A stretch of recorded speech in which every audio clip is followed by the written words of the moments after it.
Today, I'll be presenting a set of practical actions and recommendations aimed at addressing the critical problems that occurred within UCIL, particularly surrounding the bubble gas tragedy.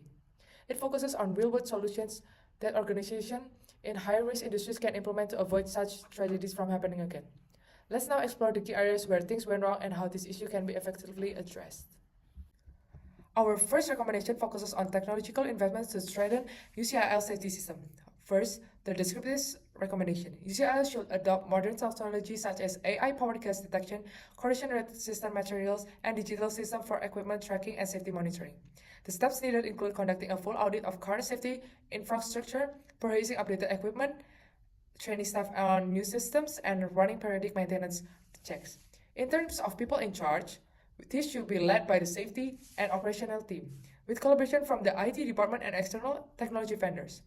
For timeline and locations, implementation should begin immediately at the Bhopal facility, with completion targeted within 12 to 18 months.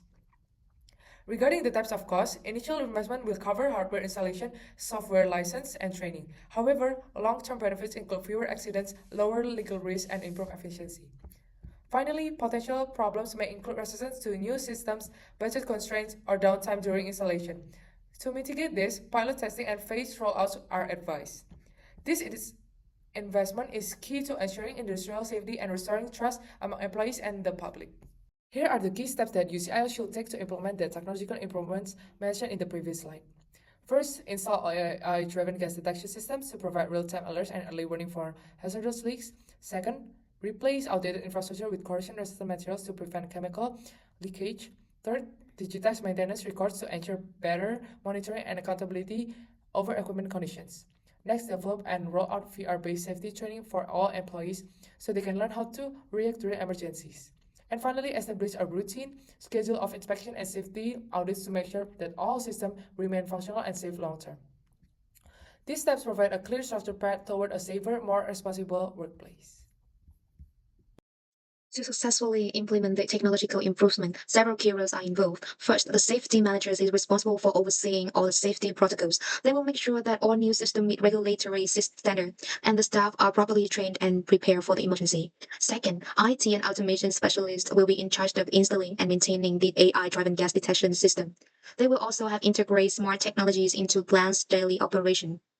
Moreover, maintenance engineers play a critical role in inspecting and upgrading all equipment. Their job is to ensure that all physical components are functioning effectively and consistently. Now let's turn to the timeline and locations.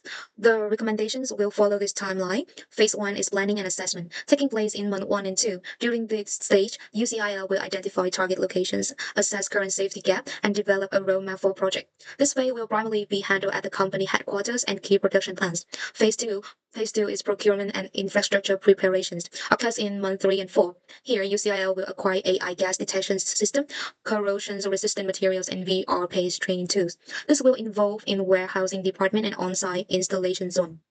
Next one, in months 5 and 6, the focus will shift to system installations and digital integrations. This includes replacing outdated components, integrating digital maintenance system, and conducting set up in hazard-prone areas and IT control room. This timeline ensures a structural rollout with minimal disruptions to operations while prioritizing safety at each stage. Following system installations, the next phase is staff training and simulation drill. During this period, employees will participate in hands-on training that stimulate gas leaks, fire incidents, and evacuation procedure. This drill will take place in on-site training room and designated outdoor assembly points to replicate real-world emergency scenario. The last one of these recommendations is full implementations and review, which is run from month 9 to 12. UCIL will begin holding monthly safety drill and conducting quarterly safety audits. This allows the organization to regularly assess system performance and employee readiness. And in this final stage, activities will be carried out across all operational zones and closely monitor it from centralized safety control room. This ensures consistent evaluations and continuous improvements across the company's safety practice. Okay. Regarding financial considerations, we break down it into three main cost categories. First, we have capital costs, which include initial expenses for AI gas detection system, corrosion-resistant infrastructure upgrades, and VR training equipment. These are one-time but essential investment needed to establish the strong foundations for industrial safety. Second, operational costs refer to ongoing expenses requirement to maintain safety system.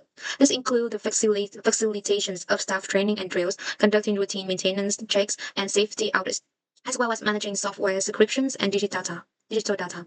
Lastly, we consider indirect costs, which are often overlooked but very important. For instance, temporary production slowdown might occur during system installations, and there will be time requirement for manager to update policy and documentations. Why these costs may seem significant, they are minimal compared to the potential human and financial loss caused by preventable industrial accidents. As we consider implementing modern safety systems, it's important to anticipate and prepare for potential challenges that could arise during the process. First, we have budget constraints, high upfront cost, especially for AI technology, corrosion-resistant materials, and VR equipments may delay implementations or lead to a compromise in scope. Next are technical challenges. Integrating AI with older legacy system can be complex. There might be compatibility issues or a need for additional infrastructure upgrades. Then there's then there's data management. Move to digital maintenance record and monitoring system introduce risk if the data is mishandled. Poor data accuracy or misuse could lead to serious compliance issues. We also need to consider resistance to change. Employees or even management might be hesitant to adopt new system or shift away from familiar procedure. Overcoming this requires clear communications and engagement. Lastly, we face training gap. Like ensuring that all staff are not only trained but also confident in using the new technology and responding to emergencies take times and consistent reinforcement. Identifying these risks early allow us to approach to active address them to ensure a smoother and safer implementations process. I will talk about recommendation towards demographic. The first one is the descriptive recommendation is enterprise must integrate demographic and social vulnerability assessment into their risk management planning from the very beginning. It's not as an afterthought. This includes assessing the population structure, identifying at-risk groups like children, elderly, evaluating the community capacity, and coordinating with local institutions to develop tailored emergency response strategy.